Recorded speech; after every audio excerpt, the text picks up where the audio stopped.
fresh rugs. Call me private label, I be leaving breadcrumbs. Oh yeah, welcome to the Christmas edition of it's a simulcast of the Permaculture Pimpcast, where Pimp stands for permaculture is my passion. Also got on my boys, the Texas Boys. Remember, go check out texasboys.com and get all of that cool merch they got over there. Some of which being, I know it's got to be pretty popular right now, and it is almost certainly that Food Forest in a Box. The only people I know of on planet Earth that probably have such a thing. I'm not going to talk about the other advertisers today because we're going to jump right into it. Hey, I know a lot of people out there don't necessarily participate in the holiday festivities that some people call Christmas, and a lot of people like us and also the Texas Boys don't really get into it much themselves, and maybe we'll get into that with them. And also a lot of the questions that you guys are almost certainly going to have. We don't necessarily have a schedule. We're probably going to go whenever you get me and TD and Matt in the room. Things are probably going to go a little bit esoteric and maybe a little bit crazy for a lot of people out there. So, hey guys, how y'all doing? Oh shoot, why don't you tell everybody about your podcast? Hey, if you don't know, these guys are probably the most suppressed people on YouTube without a doubt. But they picked out and they started a ballin' podcast. Why don't you tell everybody about it and where they can find it? So we are the Fearless Podcast, and you can find us on all your podcatchers, the Fearless Podcast. I think we have about 25 episodes that have dropped. We got a lot of great interviews coming up. So subscribe, leave us a review. We appreciate it. We love the podcast. We love doing all the social media stuff, and we really appreciate Billy and what he's doing. So we're really excited to be on tonight. Well, I'm excited to be on with you. I don't know that it's necessarily, we're simulcasting this, y'all. So by the way, if you got any questions on anything that pops up, anything that's on your mind, leave it in the chat. Try to put it in big letters because this doggone computer so far away from me. I know Matt's young eyes can probably see it, but old timers like me and TD are probably going to have a little trouble seeing that. So if you would put it in capital letters, if you got anything. A lot of holiday wishes from a lot of people out there. Some folks saying shalom, some saying Merry Christmas. And probably some out there almost certainly saying bah humbug, or as they wrote in the Dickens novel, Scrooge, he was something of a Malthusian. Let's just start right there, man, before we get into it. Ebenezer Scrooge was kind of something of a Malthusian populationalist. Okay, so what I'm going to basically explain there's a line, if I remember correctly, they're asking Scrooge to donate money to feed the poor. And his response is, in fact, if I remember it correctly, is like, sir, would you donate money to buy the poor meat and drink? He says, nah, bah humbug. We need to decrease the surplus population anyway. Sounds a lot like Thomas Malthus from way back. And if you look at him, who he was involved with, the East India Company and all that, sure is funny that he spent all that around Christmas. But hey, so I'm going to kick it on over. Hey, by the way, y'all, if you haven't already, hit that thumbs up. It tells them immediately to go ahead and start suppressing us. So we want to make sure we get that covered right off the bat. So, are you a Scrooge, Matt and TD, or are you guys just not into Christmas? Well, we studied it out biblically as Christians and just studying it out. And I've heard all of the sermons that kind of like invoke Christmas and tell you why it's so great and you should celebrate it every day. But if we study it out, the scriptures say if we're going to worship God, we must worship him in spirit and in truth. So we came under the conviction probably about 10 years ago prior to that, we were incredibly disenchanted with the ultra commercialization of it. And prior to when we stopped celebrating, we definitely kicked it down and we stopped buying gifts and all these different things. And then we decided during the Christmas season, we would go on a family vacation to just kind of avoid all of it. But then 10 years ago, we said, you know what, we're just going to officially stop celebrating. Now, prior to that, we did celebrate it. We're not like, do you know you're worshiping the Baal bush and Satan and all this stuff? No, we don't do any of that. We are very gracious with other people, where they are in their walk, and we're all learning. And so we're very kind. And even to be pragmatic. I even used to be really like, oh, I'm never going to say Merry Christmas. Like if someone as a nice gesture to me says, like for example, yesterday our elderly neighbor stopped by, great friend, and he went down the row of boys and he shook everybody's hand and he said Merry Christmas, and I said Merry Christmas, Mr. Dan. And because I know how he was intending it, and out of love, out of love, and that's everyone. Sure. Yeah. And I didn't want to disrespect him. I don't want to disrespect, we're all learning at different paces and we're all different ages. And so we can be gracious. You don't have to be like this, like hair on fire zealot. You don't have to be the Grinch that stole Christmas, but we can still educate. We still don't have to violate our conscience. We don't have to fabricate and like massage Baal and Isis, and we don't have to worship all these Greek gods in a reconformed way, using the evergreen Christmas tree and the light and all the shenanigans. I get really frustrated when you hear preachers and theologians placate to it and massage it and make it a thing when it's just not. So, it's one thing if you want to celebrate it. The scriptures say, learn not the way of the heathen. And when you read that Jeremiah stuff and they're cutting down a tree and they're fastening it and they're decorating it with gold and silver, you're just like, that does sound an awful lot like a Christmas tree, and we do like set it up in our house so it doesn't move. We put the presents under it so that we have to bow down to. There's all the symbolism, and I correlate it to when you praise the Lord. There are I'm definitely not this new ager CCM like smoke and lights and all this stuff, right? And I have this conversation a lot with one of the guys at work, and he was like, well, this is our culture, man. Like this is where we're at. And I'm like, well, when Moses was up on the mountain, rewriting writing the 10 commandments the first time, and he comes down to a rock concert, Aaron could have said, hey man, this is just the culture. I mean, this is the way, is the way they worship God now. Right. And that didn't quite cut it for Moses. He kind of smashed the 10 commandments. He ground it into powder and he made him drink it. So I think that's kind of how I think when we try to take these pagan things and conform them into something godly, I think it makes God mad. I mean, because if it's not truth, if it's a lie, and you're willing to tell your child that Santa isn't real, you might as well just tell them that none of it is historically accurate. And the book of Revelation is the revelation of Jesus Christ.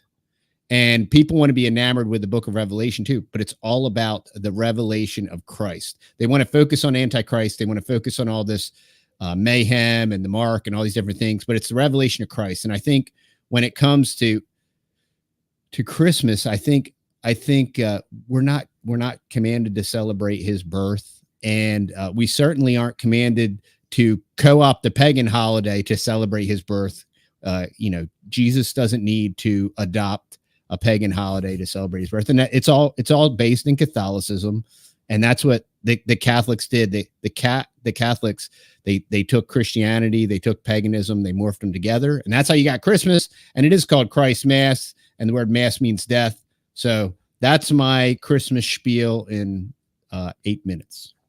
No, hey, bro, I don't know that I could add anything to it, because the journey for us was almost exactly, man, this gets scary every single time I hang out with you guys, because it's like every single benchmark that has happened in your life has also happened in ours. And it was exactly the same way, where I think what got me first was the commercialism. These days, go into Lowe's in the middle of summer and they're putting out Christmas trees already. It's aggravating. I mean, Matt, now I gotta know I want to hit good night, TD. Why'd you open this can of worms, man? Because I can't walk away from it now. Before I go to Matt real quick, I want to ask, I just want to add to it for the people out there that are saying, well, I need some substantiation. Well, there was a book called The Two Babylons written by Alexander Hislop, and basically confirms everything TD just said. Now, in addition to that, now, folks, hear me out here. And by the way, there's a lot of awesome conversation in the chat. Everything from Satan Claus to, oh, good night. There was a lot of stuff that just apparently went on by. By the way, if you're new coming in, hit the like button. Tells everybody to suppress, tells us the powers that shouldn't be to suppress us. But yeah, in The Two Babylons, he even talks about things like Easter and how under Constantine, all these holidays basically got their roots, and how Easter was a celebration of the goddess Ishtar all the way back to Babylon. That's why the book was called The Two Babylons. It's exactly why they tried to eradicate it from the planet. And in there, the whole thing with the bunnies and the fertility and Easter, like I said, Ishtar, every single overlay to all these holidays. When I started to learn all this, I'm like, man, I really don't want anything to do with it. I know people call it Resurrection Day, but I'm one that believes that Jesus didn't. Boy, I'm gonna open up a can of worms here, but I don't believe he ascended. I don't believe he rose from the dead on Sunday. I think he did it on the Sabbath, and that's another conversation altogether. I think it was actually on Saturday.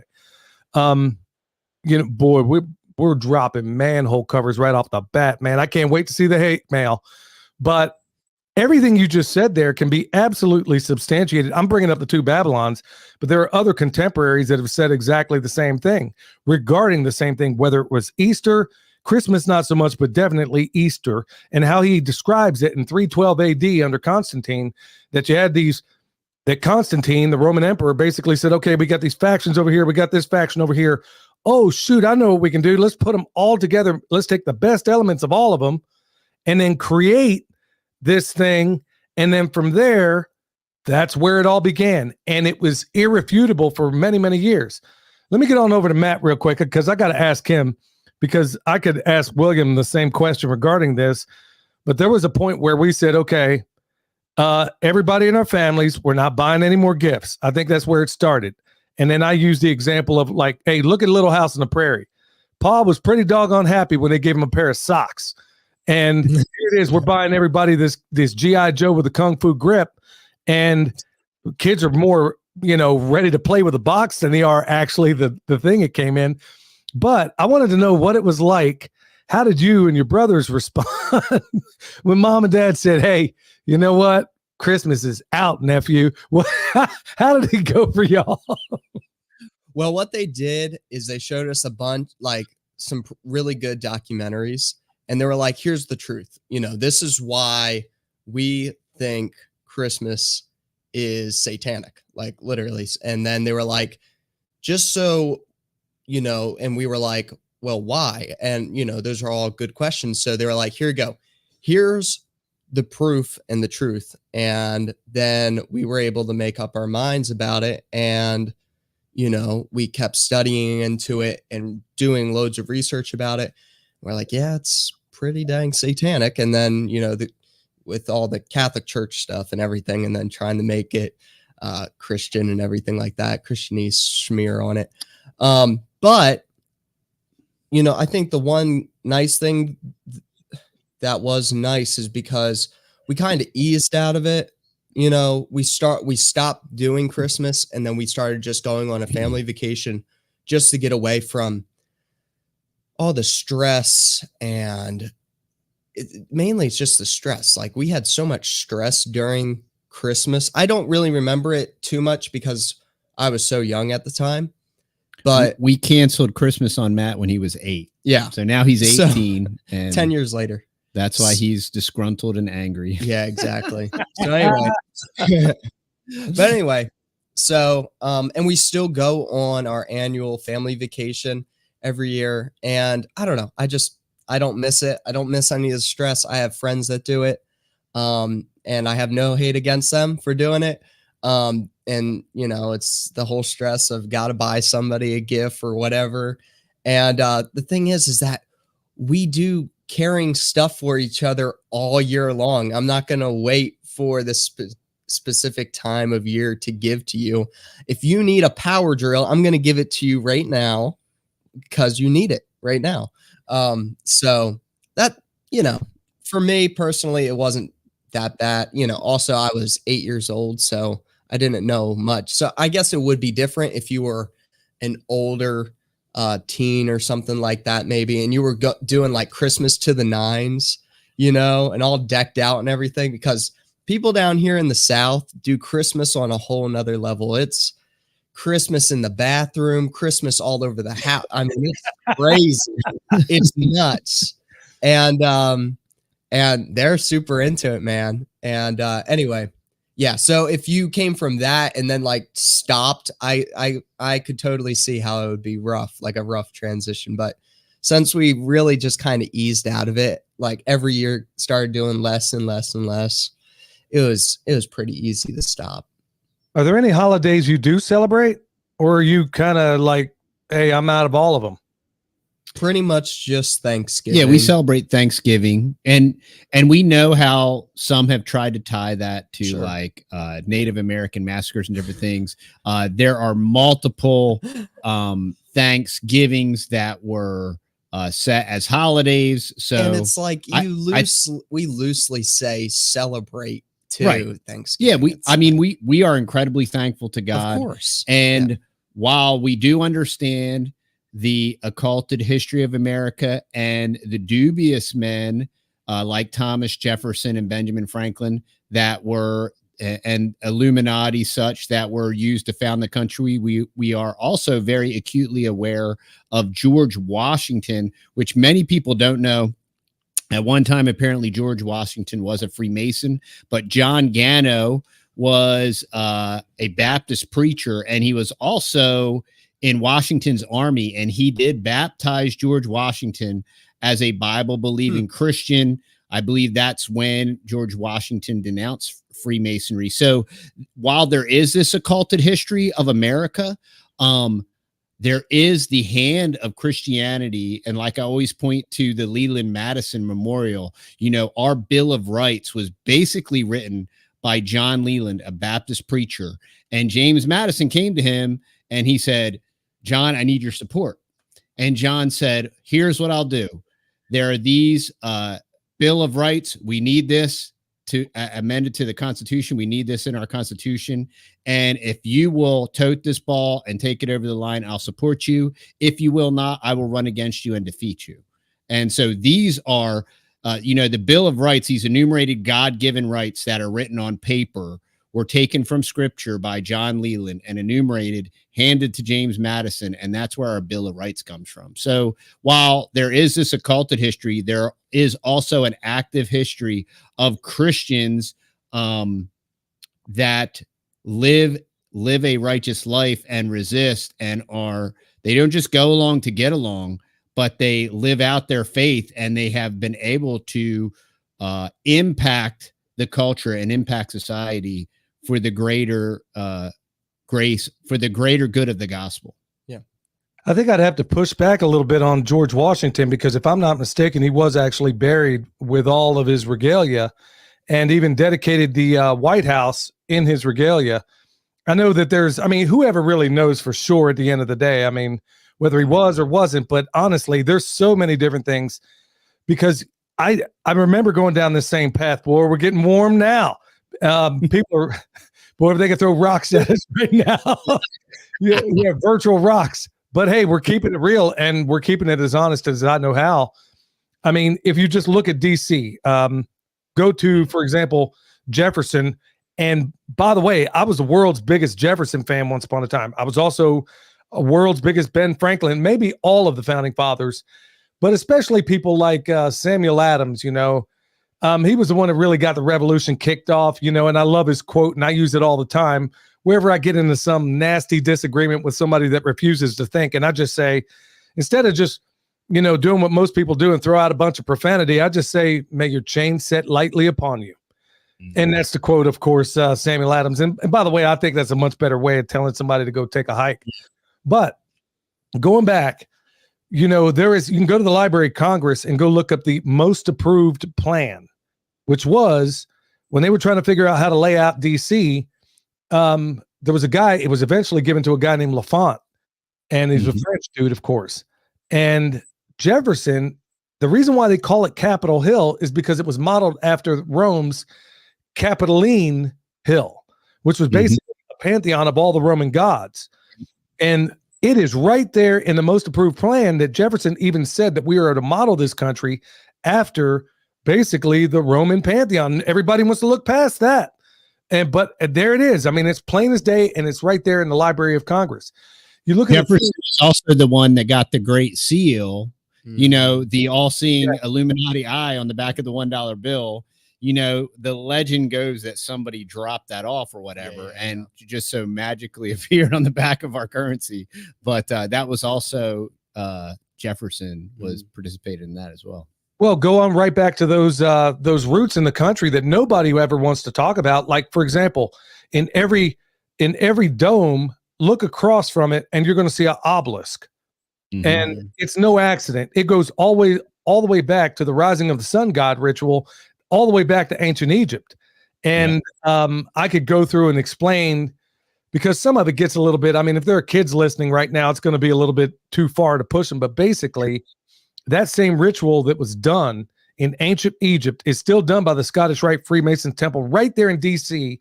every single time a new president is inaugurated.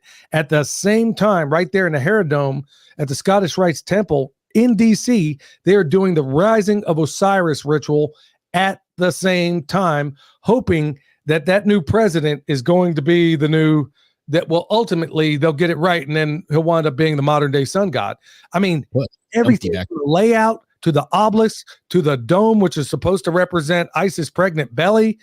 All of this stuff is right there in black and white, but everybody wants to tell me, oh, we were founded on this, we were founded on that. But the more I investigate, the more I examine, the more I'm finding out that everything, and TD, Matt, I am dead serious when I say that, the only thing I am 100% sure of is Jesus is exactly who he said he was. Everything else, even the sun, the planets, you name it, all the way down to gravity, I am questioning everything.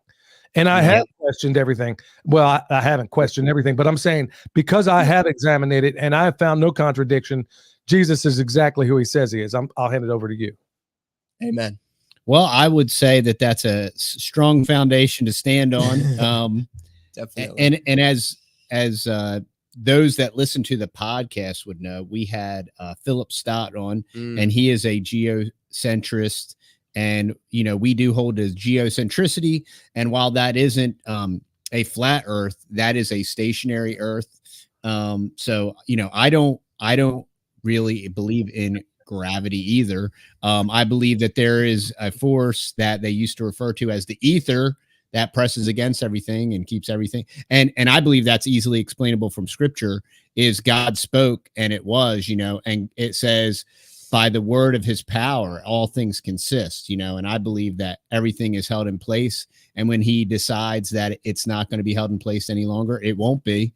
And so, yeah, I think it's definitely great to question everything, analyze everything, look at everything, step back, you know, because Billy, me and you, we were raised in government schools, man. So we were completely brainwashed, whether we want to think that we were or not. We were completely and utterly brainwashed. And the beauty of, you know, why we chose to homeschool our children is we wanted to break them free from the Prussian model and break them free from the brainwash and teach them and allow them to learn at their own pace and draw their own conclusions. God has no grandchildren, right? And train up a child in the way he should go, and when he's old, he shall not depart from it. And I believe that that's a true promise, but God has no grandchildren, and my children have to come to faith in Christ the exact same way that I did, and I can't do it for them. And in that same method, you know, our children have to learn all their own things, you know, so we approach it. We're parents, we train them, we guide them, we protect them, we shelter them, but we give them the latitude to learn, right? And to grow and to mature and to decide for themselves. Yes, I believe that. I hold to that. I believe that is true. And I mean, Matt could get married to a fine, beautiful young lady, and they could grow up and say, "Hey, you know what? We're going to celebrate Christmas, man." And if they do that, I'm not going to hate on them for that. It's their life; they have to make their own decisions. We have lots of convictions, and you know, we've had different convictions in the past that have changed as well. You know, and we all grow in the grace and knowledge of God, and we all learn, and we all try, fail, and adjust. And we, for that reason, we should give everyone grace to grow, right? And we shouldn't just be like crushing them all the time and dropping the truth hammer on them. I'll gladly share with them. I will not sugarcoat it. I won't short step it. I will bring it straight forward as best as I can, because society, the castration of masculinity and just the destruction of the patriarchy and the feminization of men has everybody's supposed to be like Mr. Rogers and wear a sweater and tiptoe around everything and not hurt anybody's feels. Well, I definitely want to live a life that's antithetical to that. Like Pee Wee Herman, though. Yeah. Not Mr. Rogers. That's very true. A couple more steps. Yeah, Mr. Rogers was pretty masculine compared to the modern day beta.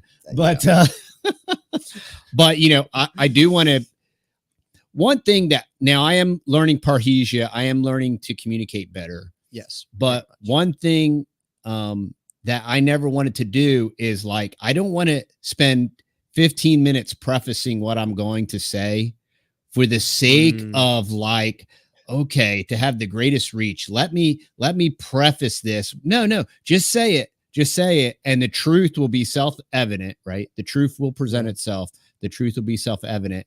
And if people get offended, they can figure it out. They can get unoffended. They can grow. They can change. Now, that doesn't mean I'm always saying it right the first time or anything, but I appreciate people that just say it. Ernie Hancock. He says it all the time. Say it. Just say it. And that's what, just say it, dude. Don't spend 15 minutes like, okay, for all you women out there, oh, you got beautiful hair. And no, and please don't. This is very common on social media. The guys, when they vlog and they talk like this, and they got a lisp, and they talk real fast. It's so cute. Look at that. Talk? Or how about that? The up talk where they're making a declarative sentence, but they're saying it in the form of a question. Like, what are we talking about? The Old Testament? Are we talking about the Bible? Are we talking about Christmas? They'll make a declarative sentence, but they're saying it in the form of a question.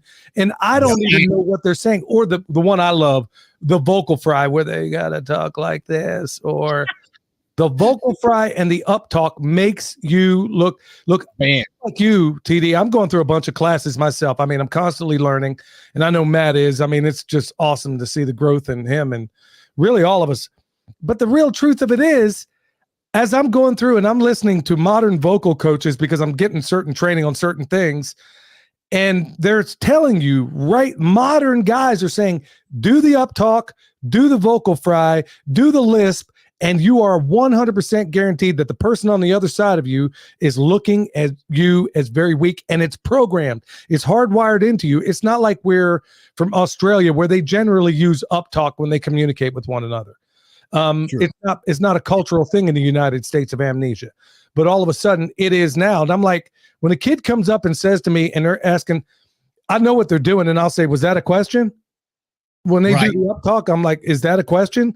Come on, man. Talk to me like a man. Make a declarative statement, and don't say like, oh, I'm going to go to the store. I'm going to go to the store. Are you asking me? What is it? I'm sorry, bro. I didn't mean to take you off your point, but man, you can ask Michelle at least once a week. I'm going to go off on hearing somebody use the vocal fry, the lisp, or the up talk. That is spot on. And it irritates me and it aggravates me. And I believe, and I know, what I model to my boys. Like, look, if I danced around the house in a tutu and talked like that every day, I would have a bunch of little effeminate Nancys that would do the same thing. Yeah. And so therefore, if we model what real men should be and how real men should talk and how real men should act, people are so fascinated. Your kids are incredible. They look me in the eye. They give me a firm handshake, you know, and well, that's what men do. That's what men used to do. You know, if you watch an old Western, I don't know what to tell you, but like they didn't do the up talk and they didn't wear a tutu and they didn't have rainbow socks, you know, and they weren't wearing loafers, you know, and because like there's no time to loaf. Yeah. Life's too short for loafers, man. You got to wear work boots. How do you know, I just once in my life, I mean, I don't watch TV, but you know, every once in a while, Michelle and I might sit down and, you know, especially this time of year and watch something. And the thing that floors me in all of this is just once in my life, let's say it's a music show, like let's say American Idol. It's always some dude that's going to come out. He's going to sashay out and he's probably going to be in ballerina slippers and sing Good Ship Lollipop. Just once in my life, I want to hear him. Ladies and gentlemen, welcome to the stage, Butch. And he's going to sing a Joe Cocker tune. Just once in my life. I'd love to see that. That's what I'm talking about. Hey, let me swing back a little bit. I want to ask Matt something about what we were talking about a moment ago, because these are topics that by and large, the American public, most of us just don't, like you said, you and I, TD, were raised in the Matrix. We still had that little thing in the back of our head that shows that we escaped the Matrix, but we were brought up in it. And, you know, everybody probably before us as well. Your boys, like mine, for the most part, was born on the outside of the Matrix. Now, I got to ask, Matt, now regarding some of these topics that you and your dad are talking about, like, okay, regarding heliocentricity or whatever the case may be, number one, are you even able to have these conversations with other people your age? And if you do, what's the general thought? I mean, have they thought of anything that hasn't been programmed into them for the most part? I'm trying to think.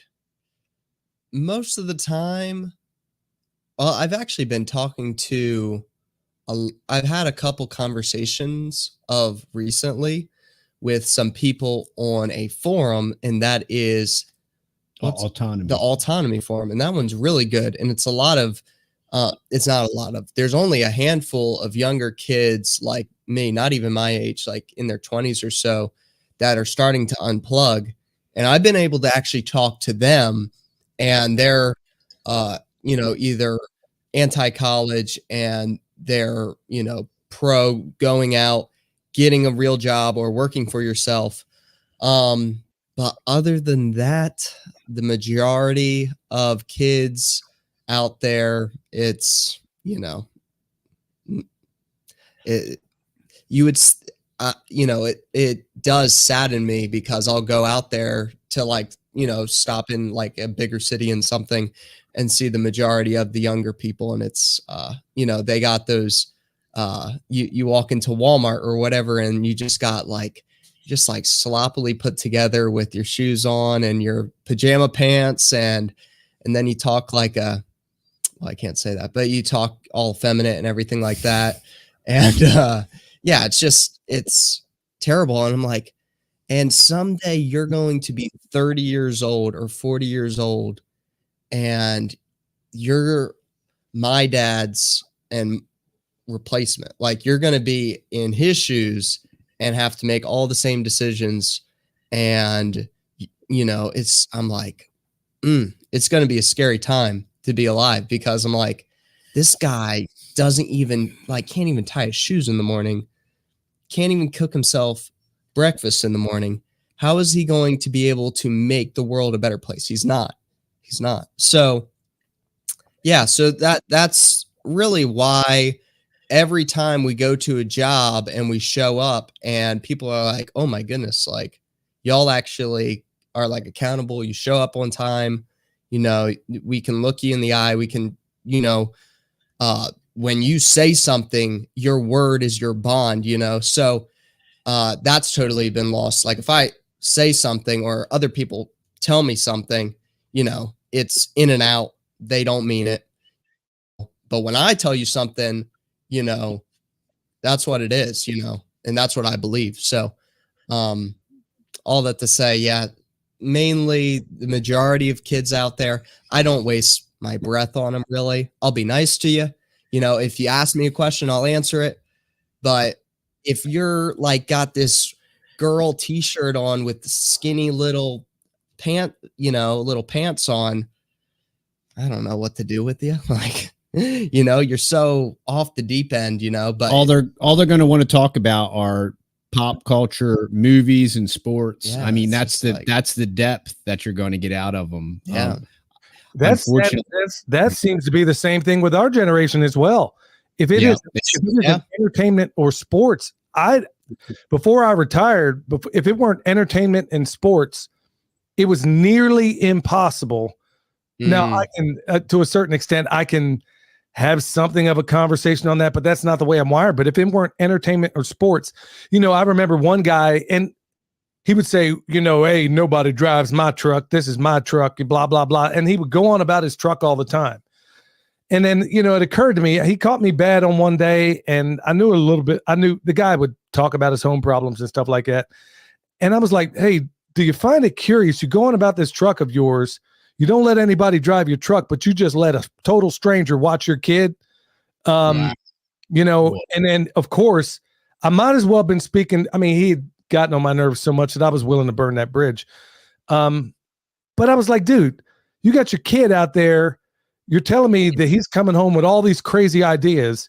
I think it was Malcolm X that said only a fool would allow his enemy to raise his kid. I'm paraphrasing, but you definitely get it. I mean, there was other things I didn't agree with. But honestly, if a notorious liar tells the truth, it's still the doggone truth, no matter what. But this guy he did all of this research. I knew another guy would do tons and tons of research on the next truck he's going to buy. Meanwhile, he's got a suicidal son who's been brainwashed by these lunatics calling themselves teachers in the public school, and try to offer some books to him and say, hey, this is, at the time I remember it was a James Dobson book or something like it. Like, hey, you want to look at this? You'll go through, I don't know how many trade magazines to figure out your next vehicle, but you can't read a single book to maybe get to the bottom of why your son is suicidal. Yeah. We know the price of everything and the value of nothing. I mean, it's what it's always been. But hey, let me kick it back. But hey, I gotta tell you guys, I didn't know this was actually going to come up in conversation. Didn't steer it that way, but honestly, I'm studying through the book of Joshua right now. Okay. One of the things I came across today, and I'm going to kick it right back to you. We're going to get deep, y'all. So stay tuned. Here it is. Now, TD said something earlier. I'm just going to hit on. I just pulled it up right here. Joshua 10, 12. Then spake Joshua to the Lord in the day when the Lord delivered up the Amorites before the children of Israel. And he said in the sight of Israel, Sun, stand thou still upon Gibeon, and thou moon in the valley of Ajalon. So, tell me if I'm crazy here, and we're talking, how many references do you see in the Psalms of the earth being on a foundation? How many foundations move? I don't know of any. And here it is. He didn't say, hey, earth stay still. Joshua asked, he's like, sun stand still. So, There's a famous sermon by an ex-slave pastor, and the name of the sermon is "The Sun Do Move." Don't say that again. There's a famous title to a famous sermon called "The Sun Do Move." Oh, and the premise is that the sun runs in a circuit according to Scripture. The sun and the moon have their own circuit, so they move from a geocentric position. The earth is the center of creation, and the rest of creation revolve around it, in different circuits. And here, where we see from Scripture, many people will explain it away. Well, from our point of view, it looks like the sun is standing still. And there's a fancy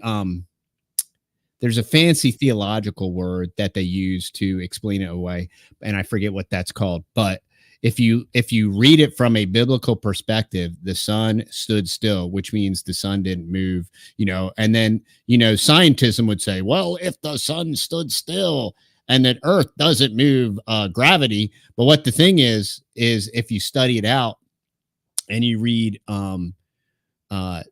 the different, let's see, it was Tycho Brahe and several other geocentrists. Even when you read heliocentric guys, they'll say, yeah, it's really hard to explain how, because when you run these certain tests, it certainly looks like the Earth isn't moving. And so it is not this foregone conclusion that the Earth certainly is not spinning at 666,000 miles an hour or whatever that nonsense is. Clearly and obviously, the Earth isn't however many millions of miles away that they say it is from the sun, because these are observable things that we can disprove with very basic mathematical calculations and basic human observation. Now, for me, the reason why I don't hold to a flat Earth is because of lunar eclipses and solar eclipses, because I've seen both lunar and solar eclipses. And from my perspective, it certainly appears to me like the Earth is round, like a ball, similarly shaped, just like the moon is round like a ball, and like these other visible planets that we see in our, dare I say, solar system, whatever terminology you want to use. We see that these other planets are round. So that's the only reason why I'm not a flat earther. But I do believe that the Earth is stationary. I believe it's the center of creation. I believe the sun and the moon move. The moon does regulate our tides and different things. And God gave us the moon for our seasons. And without the moon, a lot of these things wouldn't work and function properly. That's the way God created it. But when God told the sun to stand still, the sun stood still. Yeah, I guess the point I'm trying to make is every single thing. I don't know that the Earth is flat. I don't know that it's round. I don't necessarily have a position on that. I just know that if the curvature of the Earth is what they say it is, then I shouldn't be able to see what I do before it curving, I don't have an answer on this. I guess I'm trying to illustrate is that everything they tell us, and I mean nearly everything, is a complete lie. Now, let me just take a little sidetrack here. There's a lot going on in the chat. Apparently I missed something. They're going on about Michael Jackson, and hey, maybe we should lay off of Michael, and I'm going to tell you why, because he really was the American dream. He was the only man in history to be born a poor black boy and grew up to be a rich white woman. So, yeah. I mean, that's a good one. That's a good one. Tip your waiters, y'all. I don't know what got said in there, but I ain't no fan of Michael. Now, the guy was talented. I'll give you that. But like I said, I guess it was the American dream on that count. The guy was as crazy as a three-headed cat anyway. So, yeah, I don't know what. So, man, no, it's like every single thing. It's funny that we're doing this on Christmas because every single thing seems to be either a lie, a manufactured lie, or a culted history. And then if you look at the real history books, you find out it's different. I mean, like, even look at the Washington Memorial. We'll go to the Lincoln Memorial. What is it? The Parthenon. Then the other one's the Pantheon. Look at the Washington Monument. Do you think it's an accident? What are your thoughts on this? It's 666 inches at the base. You don't believe me, folks? Go look for yourself. 666 inches at the base. 6,666 inches tall. Think that's an accident? Nope. It's like the occult. Man, I'd love to be able to. It's Nebuchadnezzar's image. Yeah, go ahead. Talk to me about that. Yeah, so if you look at the dimensions of the image with in Daniel, where it was, I always forget the Jewish names of Shadrach, Meshach, and Abednego, but Azariah, Daniel and his three buddies, the golden image, when they heard the sound of the sackbut, the psaltery, and the dulcimer, they were supposed to bow down and worship the image. And the height of that image was 666 feet tall. And it was a prototype, or it was a prototypical, or a foreshadowing of Antichrist, right? And then we have the other thing that I always point out when it comes to any government is all governments in scripture are referenced as beasts, right? And the beast system in the end time government is the government. Now, whether that's America, I firmly believe that the military industrial complex is the military arm of the beast system. I believe that that's obvious. I believe that we're currently watching that. I believe if you look at what's currently taking place in the Middle East and who's funding it, and let's not get into the genetics of those that are having this war and who's more genetically whatever, because that's a whole other topic for a different day. You might as well get into it, brother, because look, we're already demonetized. I mean, that's about 5 minutes into the show, bro. So you can take it anywhere you like, because if you don't, I probably will. Well, just talking about this whole like Zionist nation state of Israel, right? This UN machination, right? And then you have the Palestinians, right? Well, when you look at what these Jewish scientists, when they did the genetic testing, and they said that the Palestinians are more genetically Jewish than the people that occupy Israel.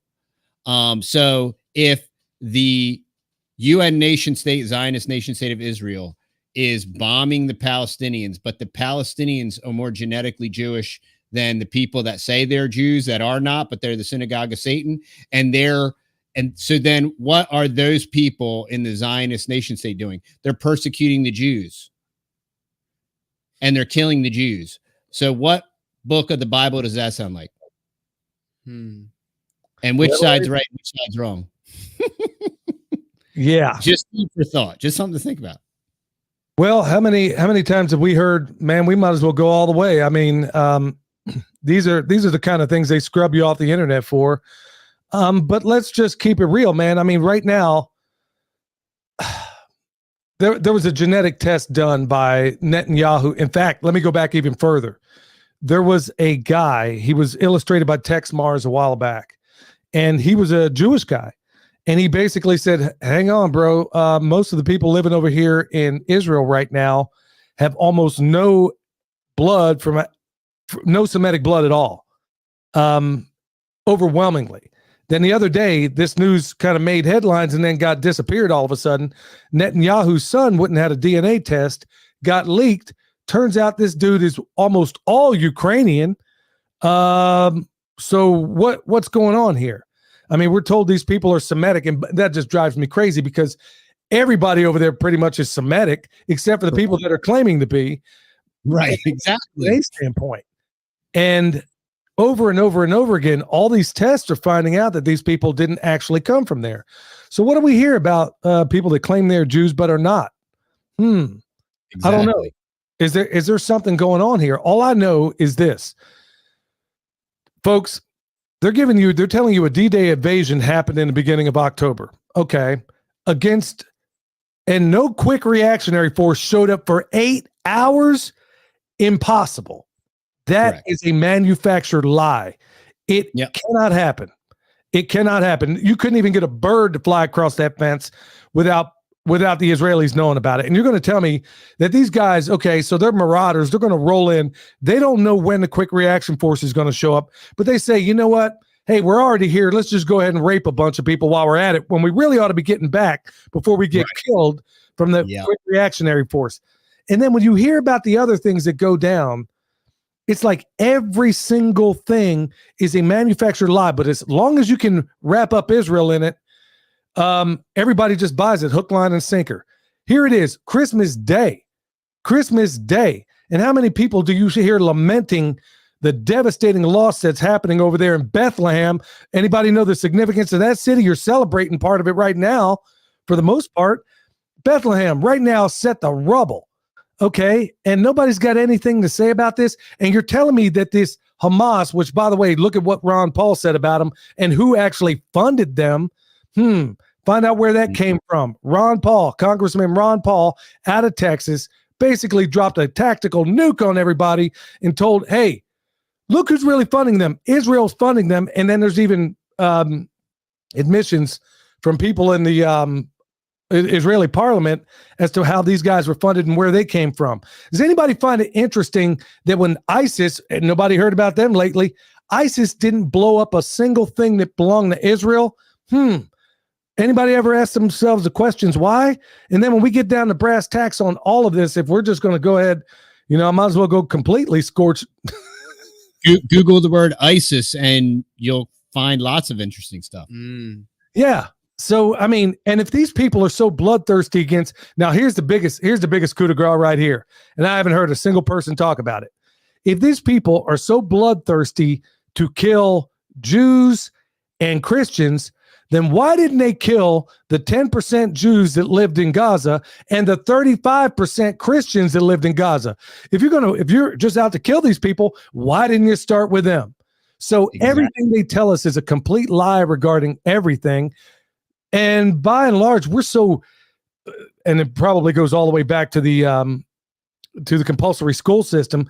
We are fed like mushrooms, put in a room, believe this garbage, and then on command, if this were happening, if anybody else told you this same story, this cockamamie story about a D-Day invasion on the most fortified border on the planet, everybody would have been calling BS on this. But because it happened over there, and because the Hannitys and all the other people out there, the CIA shills are on board, nobody's asking any critical questions. And I'm un-American because I refuse to believe this nonsense. And just like on 9/11, their stock market was shorted and all of their stocks were shorted and billions of dollars were made. And what's the most fascinating thing about all of that is when it comes to like trading and SEC and all this regulation, it is incredibly easy and simple to find out who's placing these trades and who is aggrandizing themselves off of this stuff. So these people clearly know what's going to happen, and they're making these shorts and they're making billions off of it, yet you'll never hear a peep. And people write books about it, right? Just like the 9/11 and Black Tuesday, I think is the name of the book. And Richard Grove talks about it when he blew the whistle on that Sarbanes-Oxley thing. The exact same thing happened before this October surprise. And it's a cookie cutter. The problem is they're unoriginal and they can't come up with a new storyline. So they repackage the same junk and they do it over and over again. Man, you're knocking it out of the park, bro. The thing is you have Jim Mars, the great late Jim Mars. Okay. Some people say that, actually the movie JFK was basically based on his book and also Heritage of Stone by Jim Garrison. It was curious to hear Jim Mars say that, it's funny that there probably exists 20 to 30 times the evidence that 9/11 was an inside job than there was of Kennedy being killed in a conspiracy. But those same people that believe the Kennedy assassination was not the official story are the same people it's an impossibility to get them to see the truth about 9/11, to get them to see the truth about Oklahoma City, to get them to see the truth about these modern things. And then it's like when it's okay to talk about in good company 20, 10, however many years later, then all of a sudden we can talk about this stuff. But these things are such easily disproven lies. Yeah. And then when there was somebody on CNN called, it may have been Wolf Blitzer, believe it or not, called Netanyahu on the carpet and said, hey, what about the security issue, these stand downs, whatever. Oh, well, and then they say the same exact thing they said after 9/11, same exact thing they said after Oklahoma City, same exact thing that they said after World War or Pearl Harbor, probably the same thing after they sunk the Lusitania.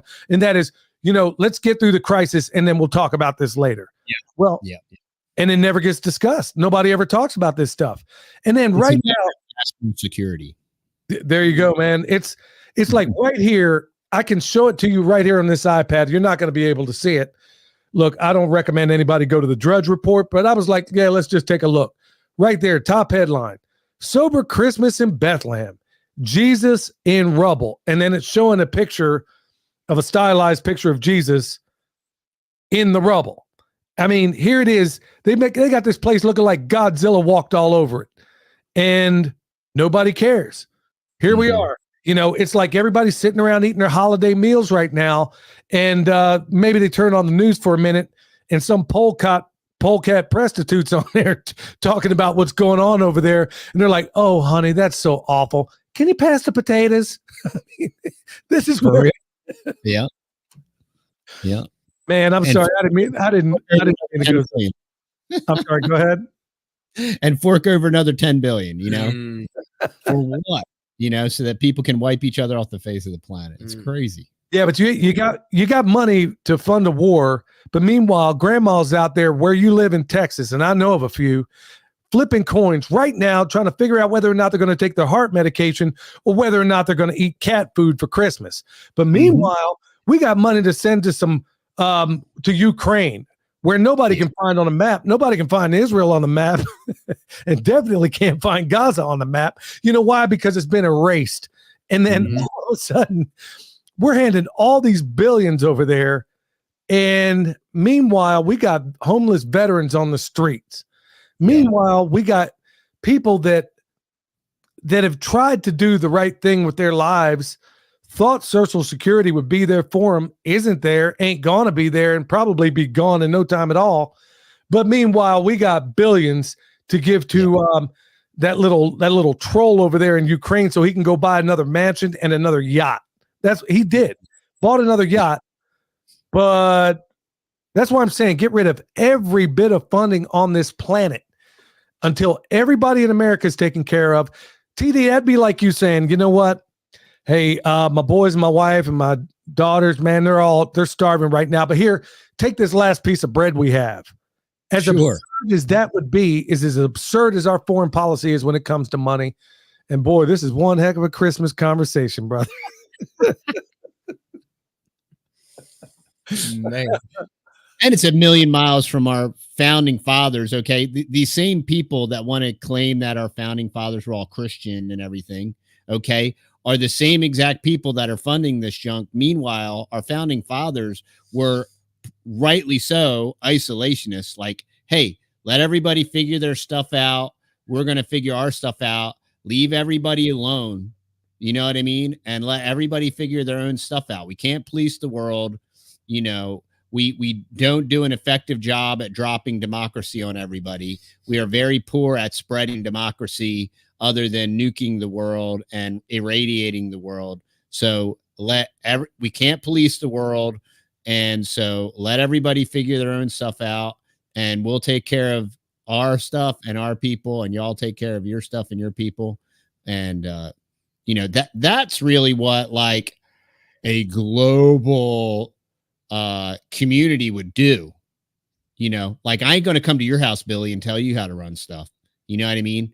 And, and we see things very much alike, and we're both Americans and we're countrymen and we live in the same country, but I ain't coming to your house to tell you how to do stuff. Yeah, and vice versa. But look at the insidious. Look, y'all, if this isn't a battle of good and evil, then nothing makes any sense. To quote John B. Wells, I'll give you the prime example of it. And I'm just kind of doing this off the top of my head, so bear with me if I don't get some of it right. But think about this. Prior to the Civil War, people referred to the United States as the United States are. Following the Civil War, the United States is, because it was prior to that, was looked at as a collection of states that were essentially little countries. Let's just call it that. So, okay, that was the first way to break things down after the Revolution. And then Lincoln is not the hero everybody thinks he is. And by the way, read the book, The Real Lincoln by Thomas D. Lorenzo. You'll know what I'm talking about. So after that, what happens? Still very much isolationist. We got some skirmishes, we got some things after that. And then what happens? World War I rolls around. Of course, they use the same tactics that they're using right now in the Middle East. Back then, they called it babies on bayonets. And they had all these. And whenever you start hearing atrocities with babies, you're being manipulated. It's been happening for 200 years. And then, so we go from individual states. And then after World War I, the United States, now we don't see ourselves as Texans, North Carolinians, Georgians, Massachusetts. We know after World War I, we referred to ourselves not with any state understanding of things, but now all of a sudden, and thanks to that polecat Woodrow Wilson and all the diabolical things he did, now all of a sudden, senators are no longer elected by the state legislature. Now we got an income tax. You can see this insidious nature happen over the space of about 200 years. And I dare say in fact, from the top of my head, I think I could cite all the reasons why it happened even sooner.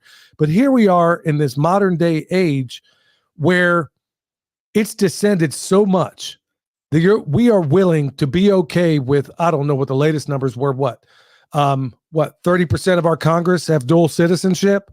Yep. If they were all from France, people would be burning, they'd be burning the French embassy to the ground.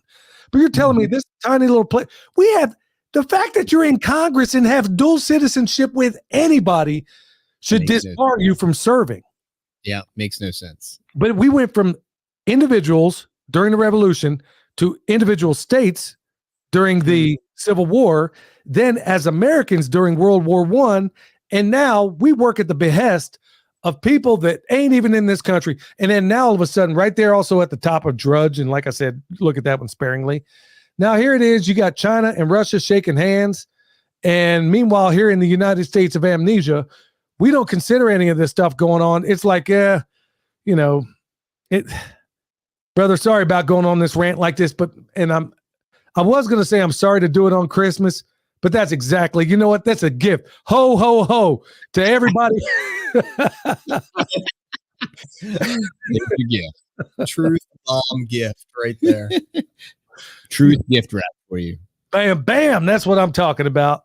But I know, but brother, you can see this insidious thing where it's gone from an individual rights to states' rights, national rights, now nobody's rights. And then here before long, in accordance with Klaus Schwab, the slob, it's going to be, you'll eat bugs, be happy. You won't own nothing, be happy. And here we are.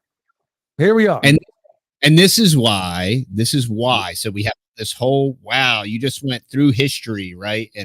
And nothing is as it seems. And this is why we talk about permaculture, right? And this is why I always quote Bill Mollison, permaculture is sedition. You know, how do we get out of this? What do we do? Yep. What do we do? Do we vote harder next time? You know, maybe the Republicans next time. Do we vote harder?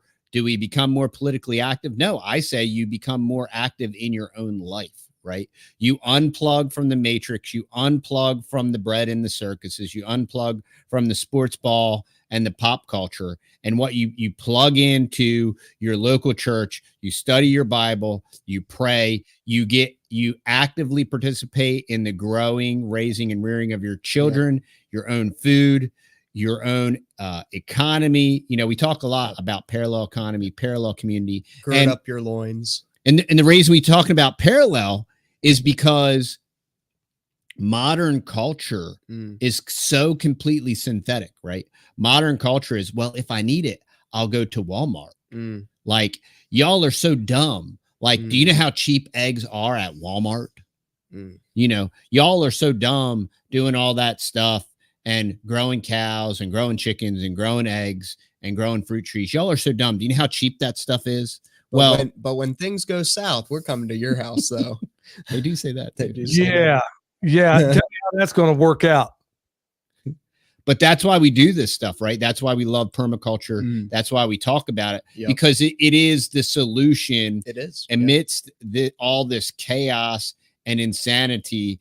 And as the God of this world, right? And as Satan and the prince and the power of the air, as he does his thing, and this whole thing culminates into whatever is going to happen. Well, until then, I'm going to occupy, right?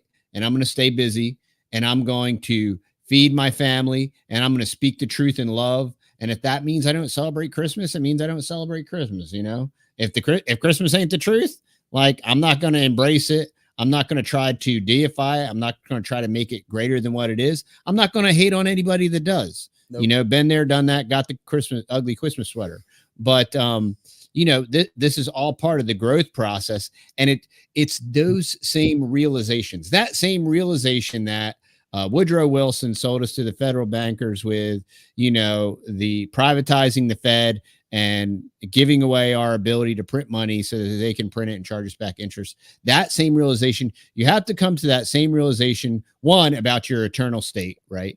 And about God and God's laws, and that you've offended God, right? And that you need to settle your account with God. You need to come to that realization. And then next, you have to come to your realization about your food. Like, you can't trust Walmart to sell you your food. You can't trust a local grocery chain. And if we learned anything in the past 3 years, the supply chain is brittle by design.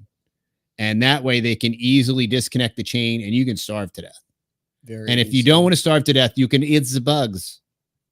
Well, that's exactly, and sadly, honestly, brother, I think we hit a point of depravity that only starvation cures.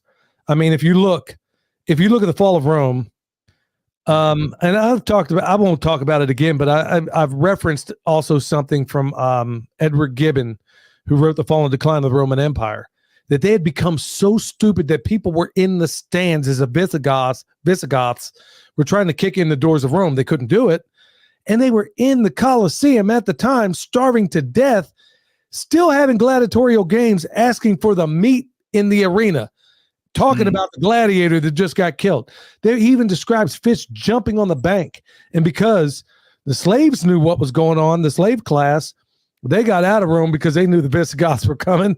And now these people had become so stupid that they no longer knew how to clean a fish without a slave. And when I say a slave, I'm talking like back then, slaves weren't black. Slaves, which don't get me started on that, because slaves back at that time, if you were in Germany, you became a slave. If you were in England, you became a slave. Basically, if you were around Rome and you weren't Roman, you were probably a slave at one point. And so even the slaves got out of there. And he describes the people that were so stupid. And here it is. All this time later, it's like we're reliving it all over again. It sounds like America. Yeah. If you look, you know what, Matt, if you sit here and there's a really good article on LouRockwell.com, and it's Schumpeter's Rome, and point by point, from monetary policy to troop movements to you name it, every single metric that you measure a society on, every single one to a person matches up, overlays completely exactly with Rome in the 4th century, right before the fall.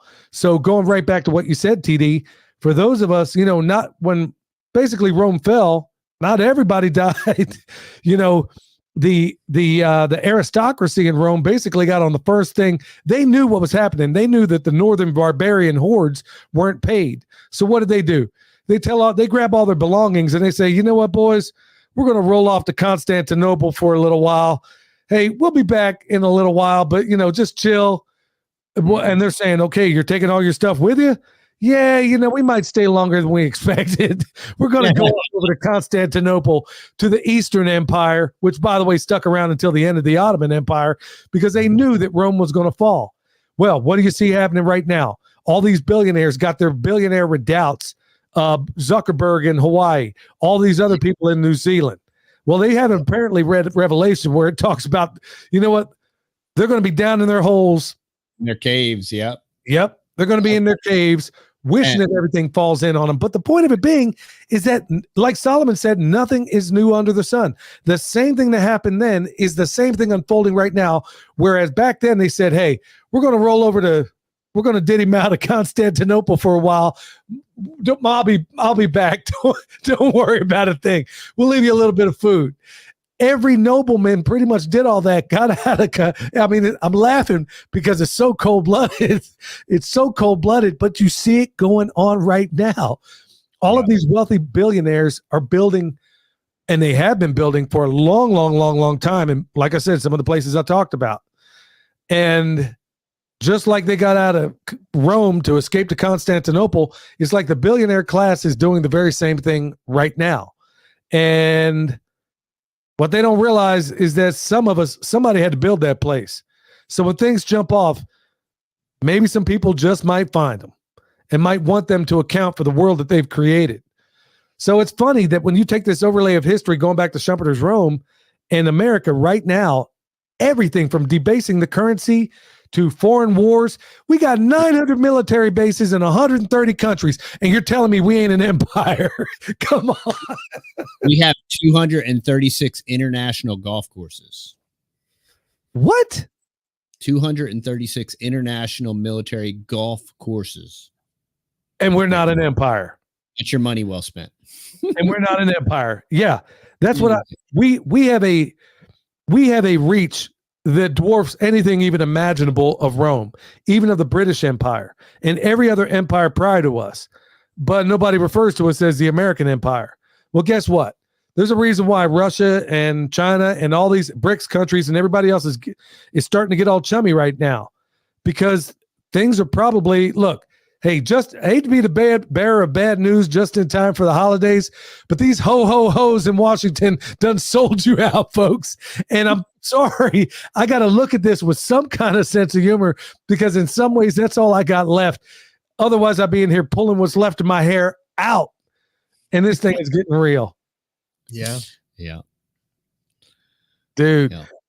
Let's see here. We got any questions in there? Well, Matt, are you able to read any of these with the young eyes of yours? Are you able to see any? Are you able to see what I'm saying? Let's scroll up here. There was there's lots of talking going on. Let's a lot of talking going on. Are they still talking about Michael Jackson? No. I don't know how that even happened, dude. What? I mean, wow. Yeah, Amy B. Love you, Amy B. Yeah, Wilmer. Boy, you're hotting up in here, Wilmer. Rock Lick Ranch. Say that 10 times. Yeah, looking for people of like mind in Southwest Ohio. You know what?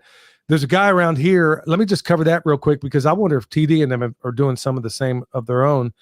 There's a guy around here. There didn't currently exist a preparedness group that he knew about, so he went and created one.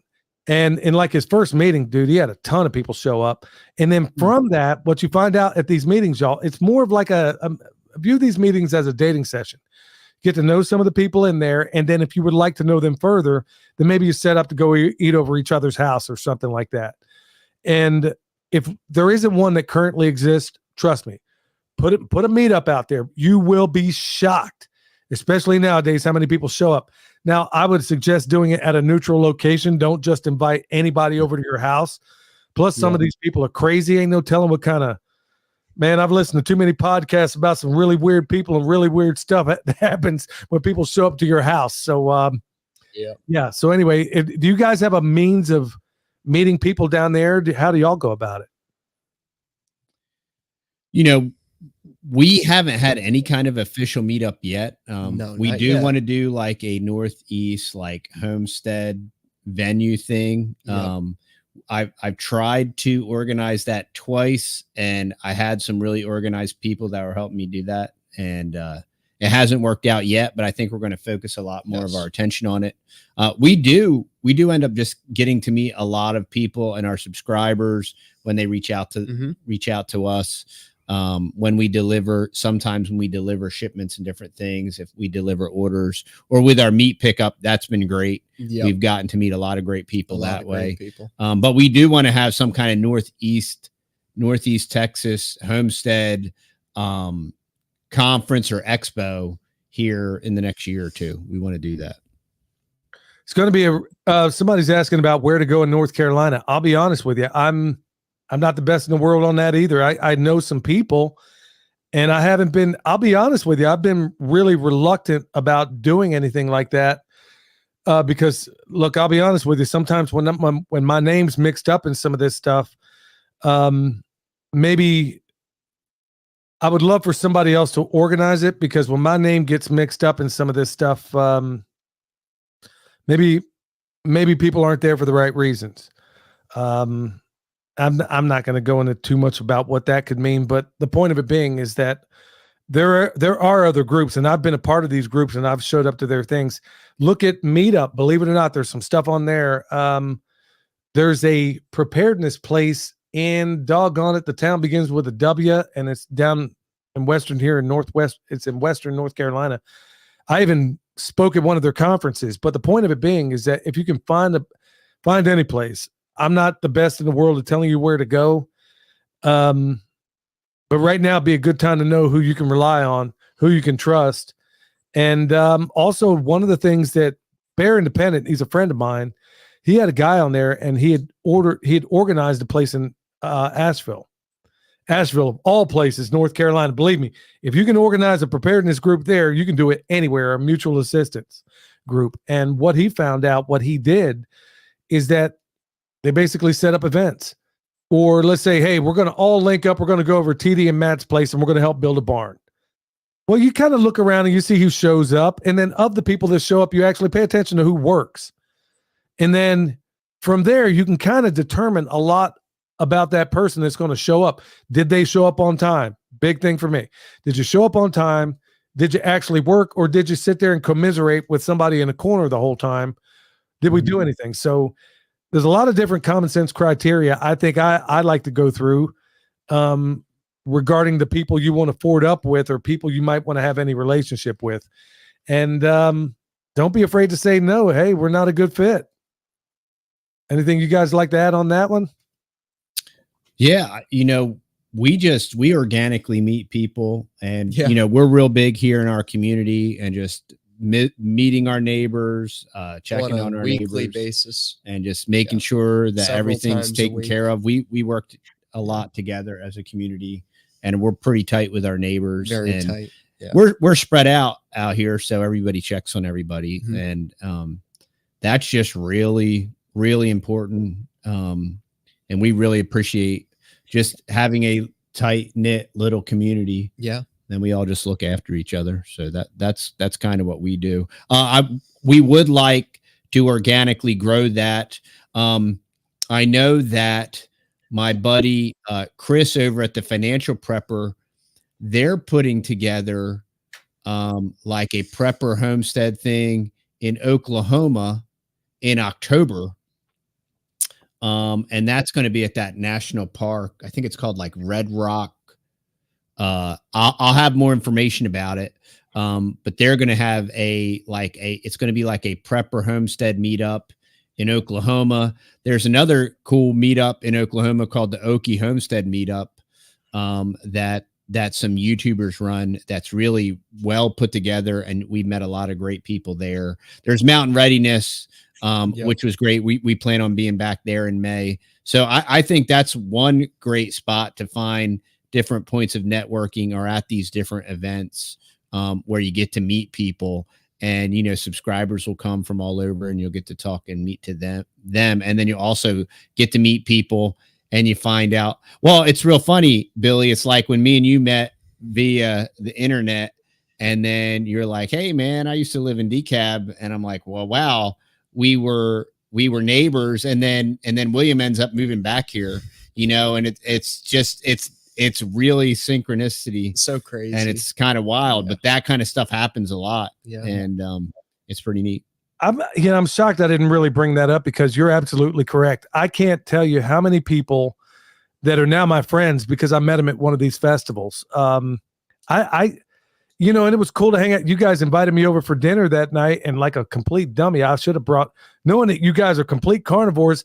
Like, man, I got freezers full of meat down here. We could have ate an entire ecosystem up in that place, and I show up empty-handed. So yeah, that won't be the case next time. But that's the beauty about all this. It's one thing to sit here. Yeah, it's okay to break the ice, I think, online. But man, I've heard some horror stories about people making some really big decisions, like we're going to share a piece of property, but you've only met online. Yeah, that's as bad as trying to, pick yourself up a blind date online. I remember, there was a guy that used to work for me years ago. His name was Dave, and he met this girl online. And this is exactly, I think, the way it goes on. He was divorced, and he was having a rough life, and he was working for me. And then he has all these pictures, and he's on the phone. I got him. Now we're doing electric work, and, I'm in charge. And every time I go into the room, he's got pictures all inside this panel that he's supposed to be working on. And I'm like, Dave, what's going on here? He says, well, this is this girl I met online. I'm like, that's her pictures? I'm like, well, okay, yeah, that's fine. But why is it inside this panel, inside this customer's closet? Why is it here? He says, well, man, we met, and, I'm going to meet her next week. He wouldn't quit talking about this girl. Finally, I said, look, man, I'm so sick and tired of this. Dave, I will pay you to go see this girl in Florida. Now, keep in mind, these pictures that she showed of herself, they were dated. and they were 10 years old. And I'm like, okay, Dave, are you sure this girl, I'm warning this dude.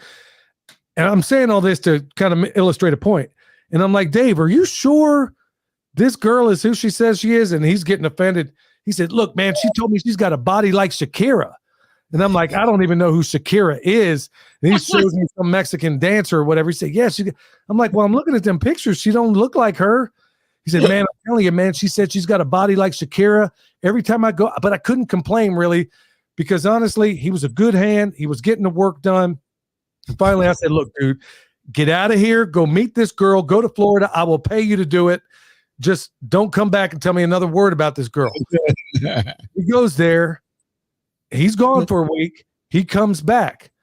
And then finally, he didn't say anything. And he was not the same guy. I didn't see the pictures anymore.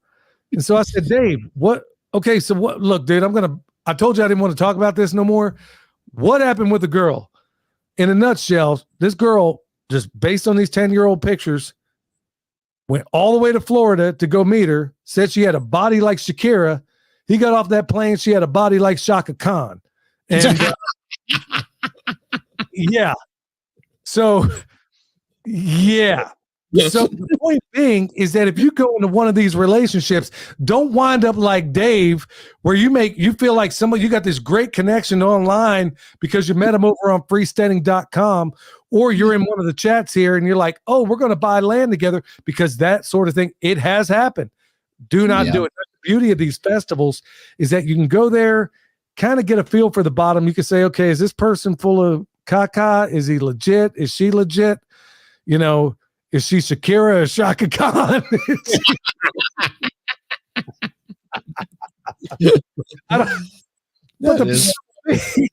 Is that, can't be, you don't need to know who Shakira is. Look, I don't know. I don't care. But the point of it being is that do not go into any lasting preparedness relationship with somebody you have not spent a fair amount of time with.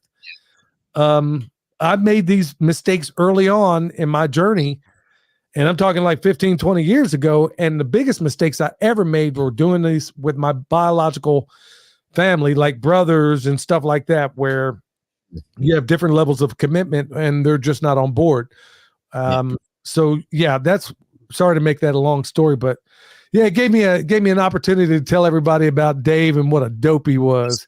That was a good story. That's a very good truth to share. Yeah. And because a lot of people that are like, yeah, I want a homestead and I want to do this thing, the main thing that I always point out when you talk, a lot of people have written books like, I think Rich Dad, Poor Dad wrote a book, Preparing Your Financial Arc. And a lot of times we refer to preparedness as an arc, or maybe people refer to their community as an arc. And the big thing is like, look, if you want to come to a community, you better have skills. You better add. From my experience, what we've experienced is that many times people want to do this. Sure. They really just want to come and take, though. Yeah. They want to come and, oh, hey, I got 40 fruit trees. Why don't you all come over and help me? And by help, I mean, why don't you come over and plant all my fruit trees while I stay inside and pray or something like that? Yeah. You know what I mean? And that is there's so many people like that, and it's bizarre. And it's problematic. So I think that's a good warning that you're presenting, Billy, is that vet people, talk to them, find out who they really are, find out what they really want. Do they want to add value? Are they coming to take, or are they coming to add value? And introspectively look at that and say, hey, what am I doing? Am I adding value? Can I add value? What are my skills? Am I improving my skills? If I were looking for a community, what would I bring to the table? And I think we should all be doing that, because in a real way, however this whole thing flops, whether it's a slow burn or a gasoline G-string in a, wicker basket of a whatever, we got to stay here till we go. You know what I mean? So we might as well do our best and be our best. And, we are going to be working together in some form or fashion So we should want to have value, add value. You can grow your homestead so much faster with a tight knit community. I can't express that enough, because we have amazing neighbors around us, but especially this one that's moved in beside us. He's about a mile down the road from us, and he moved in a couple years ago, and he's been the biggest asset ever. And he's been such a blessing to our family, and we've been able to be such a big blessing to his family. We totally stopped. Like, we started off being like, oh, I'll give you money for that. Oh, I'll give you money for this, back and forth. And we stopped doing that. I'm like, dude, we trade back and forth and we barter so much. It'll be like, hey, dude, I need to go to town and pick up a thing of sheet metal. And guess what? You have a gooseneck trailer. Can I borrow it? And he's like, sure, go ahead. He's like, you don't even have to ask. I still ask. And then the next week, he might be like, hey, dude, I'm going to be gone for a month. Can you go watch my horses and just make sure they have food and water? I'm like, absolutely. You let me borrow your trailer. Totally. And just having that tight knit community where when you do need that trailer or whatever, you need somebody to watch your critters while you're gone, you don't have to be forking out that money. You don't got to go spend thousands of dollars or hundreds of dollars to go rent that trailer. You've already made that connection to that neighbor, and you have a good lasting relationship with that neighbor. And there's a lot of people out there that like try to, like make grief with their neighbors and everything like that. We totally do not agree or believe anything like them over there.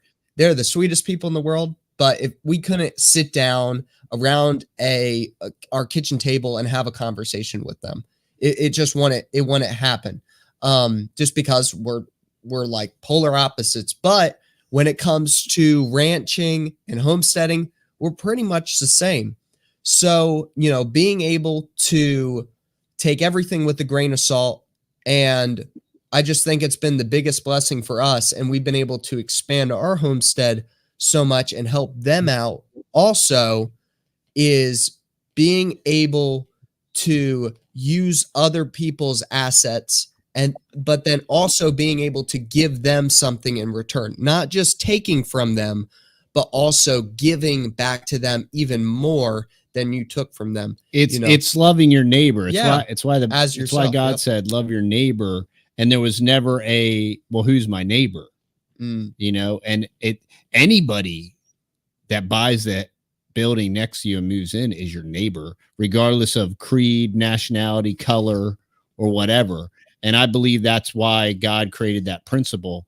And we have learned that that principle is invaluable if we love our neighbor. And if we do love our neighbor, it gives us the opportunity to talk to our neighbor, to live and present the gospel to them. And whether they ever come around or not is, that's not our responsibility. No. That's their responsibility. Yeah. And it's just like Matt was saying, it's so mutually beneficial. And that's what being a neighbor is. And that's what loving your neighbor is all about. Well, that's the beauty of what you have there. And I think of all the preparedness structures there are, the mutual assistance construct that you have is without a doubt the best way to do it. And it's what they learned. It's what they learned when the Mayflower landed, is that when they had a socialist structure, man, people were dropping like flies. And then they said, okay, instead of this, let's try a mutual exchange where you got your stuff, I got mine, and we will exchange. So then what the governor was initially saying, okay, yeah, people were dying left and right. Now the same woman, and he used this one lady as an example, who would constantly complain that she was having a headache or, whatever the case was, there was some malcontent that just wouldn't get along. All of a sudden he's writing in his diary that all of a sudden she's out there with a plow and she's out there with a hoe doing what she ought to do in the garden instead of complaining about this and that. So that's the beauty, I think, about a collective, not living in a commune. I'm never going to suggest such a thing, but where everybody has their own little fiefdoms and everybody can mutually exchange on the basis of how they want to do it, it's the best construct. Because honestly, one of the biggest things I've seen destroy preparedness groups, and no, some folks are not going to like what I'm going to say here, but it's true. Either one or both of the spouses involved are nincompoops. Either it's going to be a guy. Yep. What I've seen is that there will either be a guy with an overinflated ego or a woman who is very catty or gossipy or lazy as all get out and is critical of the people that are actually doing work. Or it's a guy. I mean, it's always rarely, very rarely do you find a group where there's always going to be some tragic flaw in every couple. But very seldom are you going to see it. It's just funny because they all seem to break apart at the same reason, because somebody's not committed. It's like the same reason why divorce even happens. Divorce only happens for one reason. Either one or both people involved got selfish. That's really the only reason it happens. And it's the same thing that happened at these divorces inside these mutual exchange communes or bug out groups, whatever, is because one or both of the people involved are very selfish. So yeah, the way to avoid all that is doing what you do in the mutual exchange network, where you if you're relatively autonomous, and you're still interdependent on each other, because like, for example, if we want to go away, our neighbor watches our place. If they want to go away, we watch their place. So we are interdependent. We aren't so independent like, oh yeah, well, forget about him. And, we care for each other's stuff. And what does that do? That gives us liberty that if we want to go away, we can, or that if we are away for some reason out of our control, I can call and say, hey, I can call my neighbor and say, hey, could you check on this for me? I want to put eyeballs on that. And also, we live in a very small town. So, I don't know how it's like up there, but at least down here, it's crazy. Like, if you said a bad thing against one person, everybody in town would know about it. So you better be nice to that guy, or everybody's going to know. And then you're going to have gossip about it, and then it's going to get stretched. And then your name's going to be with that, on that, that you said this nasty thing about this guy or whatever. So it's very important, especially in these smaller towns, that we have a very small town, and man, we do one little thing on our property, everybody knows about it. Yep. They almost know about it before I know about it. It's crazy. And yeah, bro, that's one thing I really, really didn't like about certain things back there, is that it's like all the busybodies are into everybody else's business but their own. And yeah, I guess to a certain extent you could say, hey, that's a good thing that people keep an eye out for things. But I don't know, man. I'm just a little too private for a lot of that stuff. And yeah, I don't want nobody knowing anything that I'm doing. I mean, it's I don't know, when you get down to brass tacks and all this, that's the beauty about these things, is that you can always kind of cut and paste. I mean, we still, despite all the dumb stuff that's going on right here in the United States of Amnesia, we still have the option to wake up tomorrow. If you love a place, you can stay there. If you don't, you can, like Ronald Reagan said, you can vote with your feet. And, we're losing the benefit of being able to do that with every passing day, it seems. And you can still go and live and dwell and have mutual exchanges. In fact, I mean, my family put the funk in dysfunctional. So I've had a better luck in creating my own family in terms of, when I say I'm talking a family I was born into. Yeah, we put the funk in dysfunctional. So, it made sense for me to go out and kind of create my own family. Yeah. And people get together on the holidays and stuff. Well, I never understood the idea of spending an entire day, holiday or not, with a bunch of people that are determined to fight with one another. It's fascinating. I grew up in a very, I grew up a very blessed life. I had wonderful Christian parents that raised me right.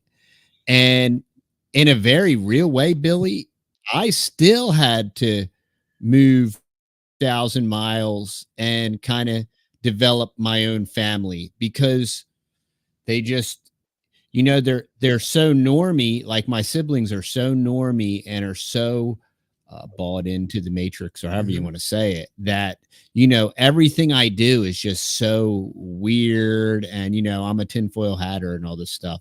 And we were incredibly functional. But I still had to do the exact same thing. Yeah, so that's the beauty about where we live. I mean, there was a time, we all want our families close, and we would love to be able to do all those things. But going back to these, just because they're family doesn't make them good people in terms of preparedness. Especially if they're, fundamentally leeches, or if they're people that are going to be like I joked about it before, saying my family was like in the middle of a Snoop Dogg song. It got me some Seagram's gin. Everybody got the cups, but they ain't chipped in. They would be out there at a harvest wanting their piece of whatever was being harvested, but you put zero work in it, but you think you're entitled to a third because we share this property. Negative. So, right. Yeah. So, that's the beauty about doing all this stuff. But look, for all the people out there that are saying, man, can't seem to find my tribe, TD dropped a bunch of different ways of going about it. I dropped several myself, but honestly, going to these festivals are really a wonderful option. As long as I've been in this, I go there every single time, and I'm edified every single time. And it's kind of cool because there's never this feeling out period. Like, are you going to get along? It's like the ice is already broken because you're already congregated at the same place for the same reason. So conversations start easily in a place like that. So consider that. And that was part of the reason, the impetus of broadcasting on Christmas, is that I know a whole lot of people are looking for a tribe. And I know that you guys don't necessarily celebrate Christmas. And like somebody says Merry Christmas, I'm not opposed to saying it back. I just see it differently, and I'm not critical of those who choose to celebrate it. But that's part of the reason of having this broadcast tonight, is because we are literally an aisle of misfit toys. Yes, we are. and we're old school to the point where we could even disagree on certain things. And that's cool. Like, we don't have to and we can talk about it and hash it out, and we don't have to become irate or hyperbolic. Which is lost. It's a lost art in the United States of amnesia, the way they've dichotomized us, chopped us up. They've color coded us. You're a certain way because you're this color. We have all these issues because we're the color we are, and we should hate each other, because some of us are privileged, some of us aren't, and all these different things. There's all these little groups and boxes they try to bunch us in. And that is why everybody's looking for their tribe, right? Because everything is so chopped up, and they're trying to put everybody in a box. But if you just desire a more simplistic, less unsynthesized life, right? Which is just getting back to basics. And when you get back to basics and you get back to growing your own food and doing these agrarian type things, it's multi-beneficial, multifaceted. You're gonna benefit from this. And if the supply chain dumps again, you're going to be ready this time.